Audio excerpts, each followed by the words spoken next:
wonderful to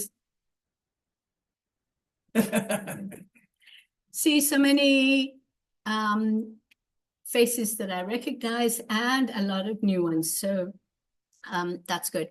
As Andy said, thank you, Andy. I did grow up in Zimbabwe, and I had a very privileged childhood in comparison to the indigenous Zimbabweans. As I grew older, this weighed heavily on me. So at 60, I decided it was time to start giving back to Africa. I knew I couldn't go back to Zim. Sadly, the government and the corruption and the situation was just not feasible for me to do that. So I went to Tanzania, but I was a little bit put off by all the rats that ran over my bed at night. So I decided not to go back there.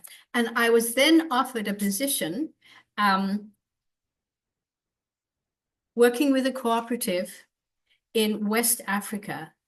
And when I heard about West Africa, I queried, immediately thinking about Nigeria and Burkina Faso, neither of which I really wanted to spend any time in. But no, it was in a remote area of Ghana. And from the moment I landed, I felt at home. The Ghanaians are gregarious, they're friendly, they're music-loving storytellers, so similar to their Zimbabwean cousins. And I found my new home in Africa. The village of Atorkor adopted me and called me Mama Peta. Actually, they called me Mama P. They spell it P-E-E. So I often correct them and say it's actually Mama Peta.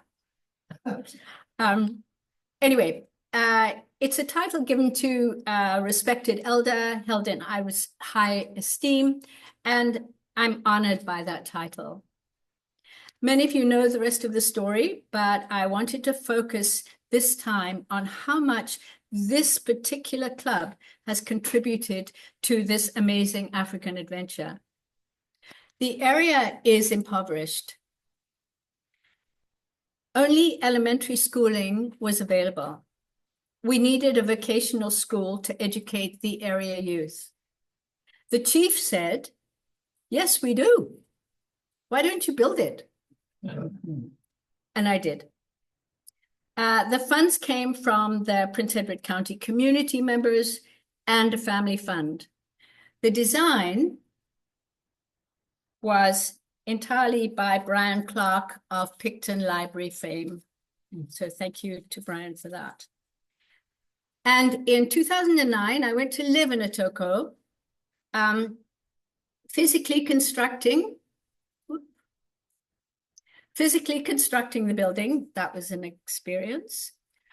Establishing the school and running the Atorkor Vocational Training Institute, as it was called then.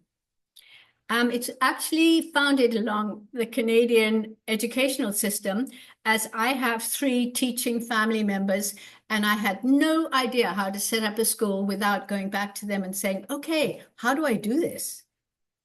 So on 11th of September 2011, we opened with 11 students and 5 professional teachers. During those 5 years, I came back to Canada to talk to this club. And so began this exceptional partnership, piloted by an outstanding international committee, some of whom I see here today. Where is he gone? Yeah. Thank you very much. You really are the best.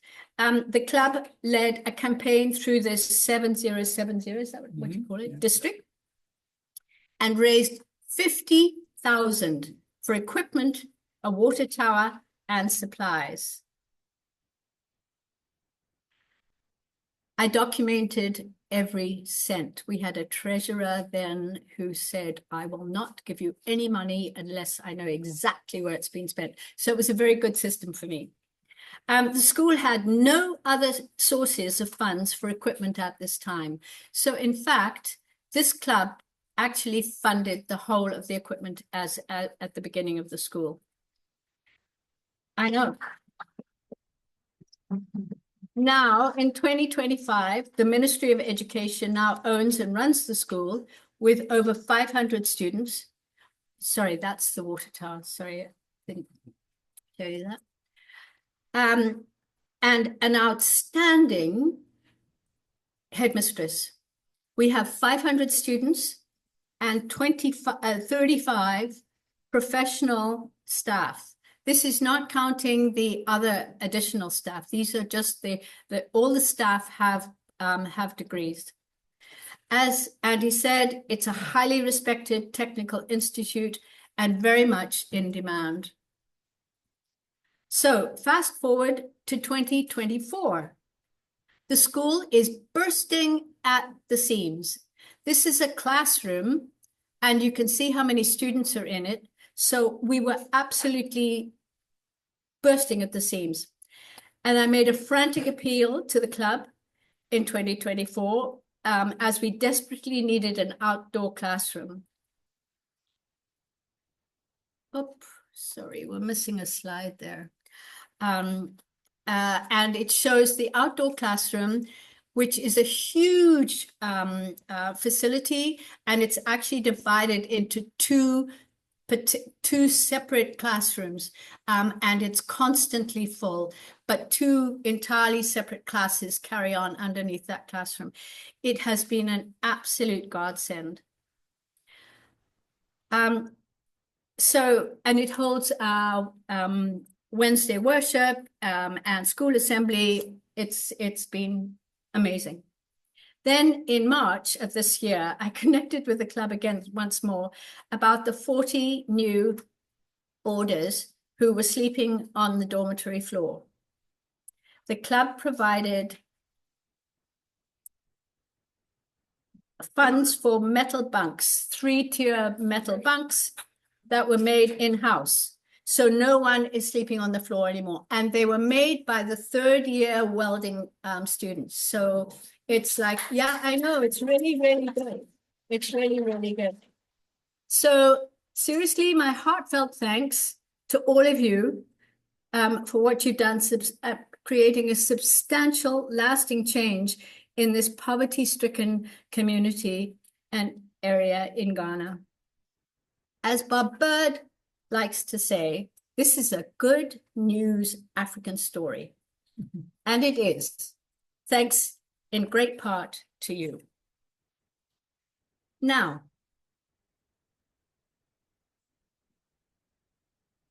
my focus is on the ATI graduates. They're pumped when they graduate from ATI. They have vocational knowledge under their belt. They have solid knowledge of core subjects like English, math, business studies, and computer technology. And they have a dream. And that's where Atorkor graduate program comes in. Many of the students wish to continue their education after ATI, but are absolutely financially unable to do so. AGP, Atorkor Graduate Program, facilitates that part of their dream. The students are responsible for their own feeding and accommodation, but AGP provides the academic fees. So to participate in it, the students apply to university, and once they've been accepted, they apply to AGP in writing and go through rigorous interviews by the AGP team, made up of educators and myself. These three educators are absolutely sterling. They all volunteer their time. They spend hours and hours on this program, and I am eternally grateful to them because this is a Ghanaian program. It's no good me trying to run it from Canada. They need to be on the ground. They know the students, and this is what really, really makes the whole thing work. And if any of the students misbehave or don't achieve well, that team gets right onto them. So it's a really good system. The students must commit to maintaining good grades and by sending AGP all their exam results that are in turn forwarded to their sponsor. And finally, and this is really, really important, each student commits to repaying their bursary, 50% of their bursary, back to AGP after graduation to ensure the sustainability of the program. This is really a way of making them responsible for what they're doing in their life. So AGP has been in existence since 2022. We now have 19 students currently in the program, and they dream of becoming. This young man is your student. He graduates next year with a very high class electronic engineering degree, and he is aiming for a big corporation in Ghana. He will have absolutely no problem getting a job. He is also one of the students, when he was at ATI, he was one of the students who installed our solar panels, which were donated to us by a Rotarian from Toronto, which we are very grateful for. But Elikem is an absolutely amazing young man, family man. And so this is Mary Zomello. She's what we call a mature student, and she has been putting herself, she wants to go to become a fashion journalist. So she was in fashion and decided that at ATI, and wants to now become a fashion journalist to promote Ghanaian fashion. She's also really a wonderful young woman, and we're really delighted to have her. So we have some of the students dream of becoming university lecturers, teachers, software designers, solar systems technologists, restaurant owners, and even an international, missing one there, an international orchestra player.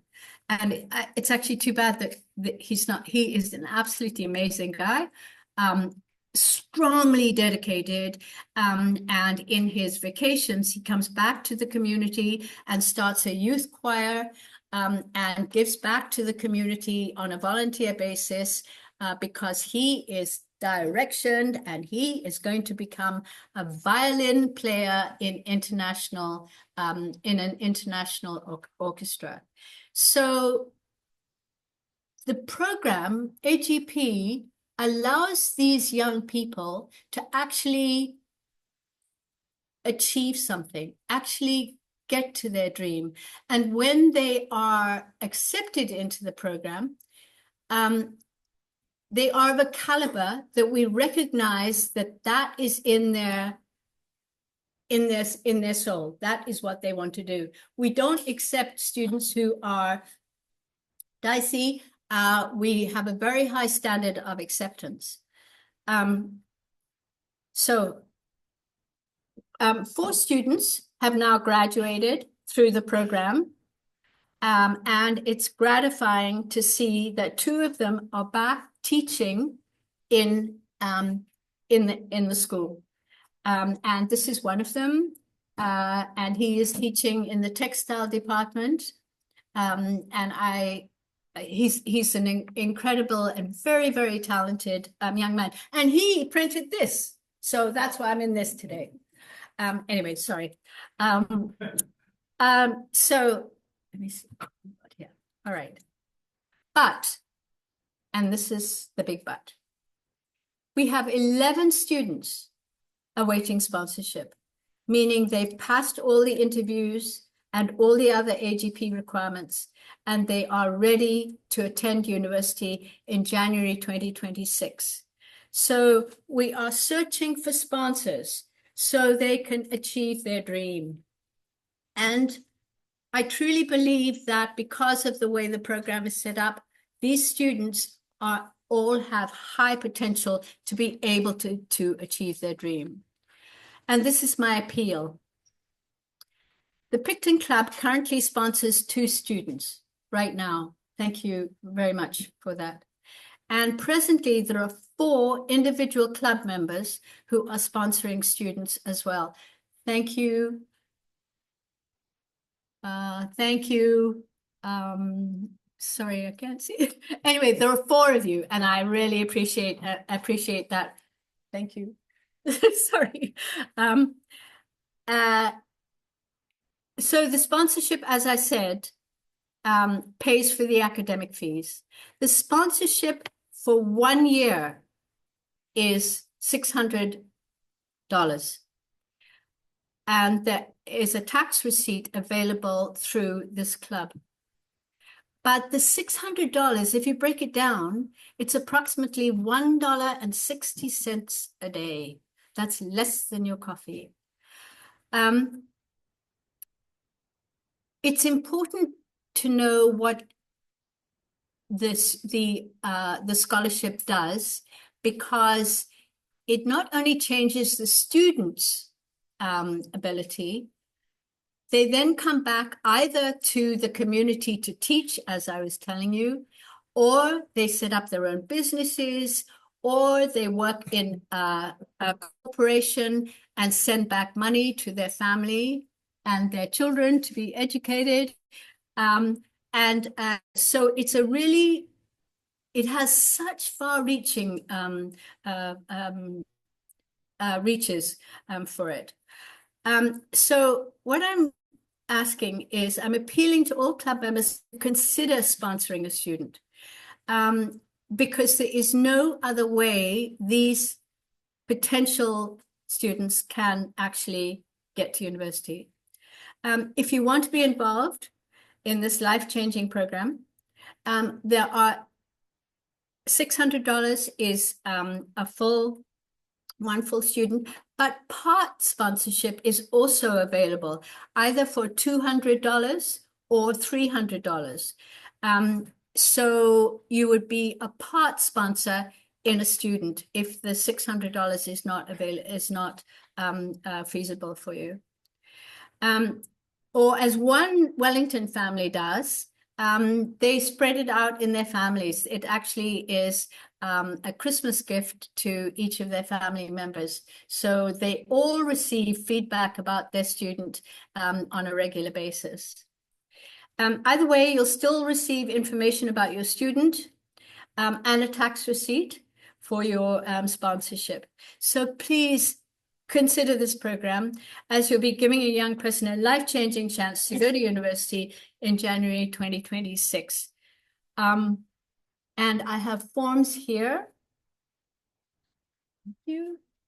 I have forms here if you want to consider it, and if you can fill it out and email it back to me or just give it back to me. And I also have business cards there as well. Yes, and thank you very much indeed for listening to me. And I'm happy to answer any questions.